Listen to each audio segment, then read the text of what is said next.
तो खबर आती है कि मुकेश सैनी की सुरक्षा में अब 11 पुलिसकर्मी तैनात रहेंगे, उसमें कमांडो शामिल रहेंगे, उसमें उनकी निजी सुरक्षा के लिए गार्ड शामिल रहेंगे।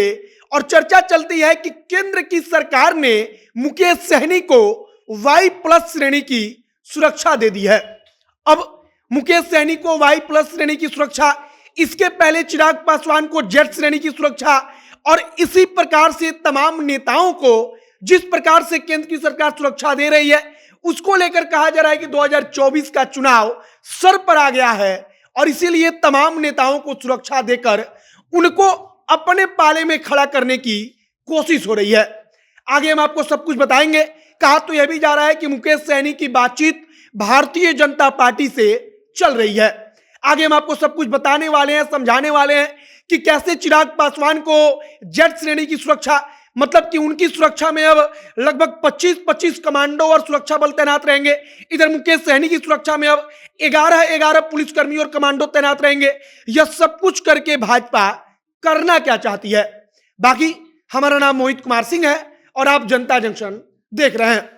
मैं पिंटू कुमार रैपिडो कैप्टन हूं और आज ये रैपिडो कैप्टन से जुड़कर मैं काफी बेहतर और अच्छा काम कर रहा हूं। इससे जुड़ने से बहुत सारे फायदे हो जाते हैं। इसमें कमाई आज हमारी अर्निंग 961 रुपया है और प्लस 400 रुपया इंसेंटिव है। हेल्थ इंश्योरेंस और रैपिडो कंपनी की तरफ से बीच बीच में काफी सारे ऑफर भी आते रहते हैं, जिसका लाभ हमेशा आप उठा सकते हैं। इससे जुड़ने के लिए सबसे आसान और बेहतर तरीका यही है, प्ले स्टोर में जाइए, रैपिडो कैप्टन डाउनलोड कीजिए और आरसी और डीएल उसमें जमा करके अप्लाई कर दीजिए और आप इससे जुड़कर अच्छी कमाई कर सकते हैं।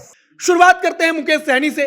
खबर आती है कि गृह मंत्रालय ने आईबी की रिपोर्ट के अनुसार, मतलब कि उसके रिपोर्ट को देखते हुए मुकेश सैनी को वाई प्लस श्रेणी की सुरक्षा दे दी है।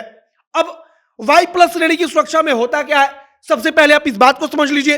तो वाई प्लस श्रेणी की जो सुरक्षा होती है उसमें 11 पुलिसकर्मी मिले होते हैं और यह भारत की तीसरी सबसे बड़ी सुरक्षा व्यवस्था है। मतलब कि वाई प्लस और इसके ऊपर जेड जो चिराग पासवान को मिली हुई है और इसके ऊपर जेड प्लस जो तेजस्वी यादव को मिली हुई है। और अब मुकेश सैनी को वाई प्लस श्रेणी की सुरक्षा दी गई है।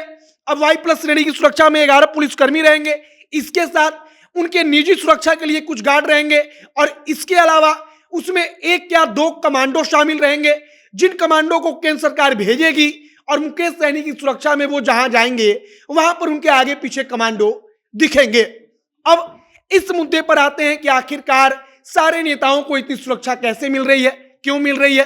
तो जो जानते हैं वो कहते हैं कि जब केंद्र की सरकार को या किसी भी सरकार को किसी नेता को अपने पाले में करना हो या उससे रिश्ता अच्छा हो, तब उस नेता को ऐसे ही सुरक्षा दिया जाता है जिससे कि उस नेता का जलवा बने, उस नेता को अच्छा लगे कि यहाँ फलाना पार्टी हमारे बारे में सोच रही है और उसके बाद से जो रिश्ता होता है वो ठीक होता है।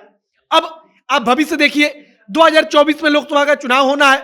2024 के लोकसभा के चुनाव में भारतीय जनता पार्टी को साथी चाहिए। साथी कमजोर हो चाहे मजबूत हो, लेकिन भाजपा को कोई ना कोई साथी चाहिए और इसीलिए भारतीय जनता पार्टी पहले चिराग पासवान को जेड श्रेणी की सुरक्षा देती है। कहा गया कि चिराग पासवान की सुरक्षा में 25 कमांडो और सुरक्षा बल के जो जवान होंगे, केंद्रीय सुरक्षा बल के, वो तैनात रहेंगे। अब मुकेश सैनी आते हैं, मुकेश सैनी को वाई प्लस की सुरक्षा और अब मुकेश सैनी के आगे पीछे 11 पुलिसकर्मी और कमांडो चलेंगे। मतलब कि मुकेश सैनी जहां जाएंगे वहां पर उनका जलवा बरकरार रहेगा, वहां पर उनका जलवा दिख जाएगा। बाकी अब 2024 के चुनाव के लिहाज से तमाम नेताओं को जो सुरक्षा दी जा रही है वो बेहद महत्वपूर्ण है। और एक खबर तो यह भी चल रही है कि मुकेश सैनी की बातचीत भारतीय जनता पार्टी के साथ हो रही है और महागठबंधन के लिए सबसे बड़ी चुनौती भी यही है कि अगर इसी प्रकार से जो अलग अलग जातियों के नेता खुद ब खुद बनकर बैठे हैं, इनको अगर भाजपा अपने खेमे में करती है तब सीधा असर जो है वो महागठबंधन पर पड़ेगा, तेजस्वी और नीतीश कुमार की राजनीति पर पड़ेगी। और भाजपा जानती है कि डूबते को तिनके का सहारा काफी होता है और उसको अगर एक एक छोटी छोटी पार्टी भी समर्थन देती है तो जाति के नाम पर उसको बड़ा फायदा मिलेगा। फिलहाल मुकेश सैनी को वाई प्लस श्रेणी की सुरक्षा और अब उनकी सुरक्षा में तमाम कमांडो पुलिसकर्मी तैनात रहेंगे। देखते रहिए कि 2024 के लोकसभा के चुनाव के लिहाज से क्या कुछ होता है। आगे कुछ और जानकारी, कुछ और अपडेट इसके बारे में आएगी। बिहार की राजनीति से निकलकर कुछ और खबर आएगी, जो भी नई खबर, बड़ी खबर आएगी, सब कुछ हम जनता जंक्शन के माध्यम से आप तक पहुंचाएंगे। आप जनता जंक्शन के साथ बने रहिए।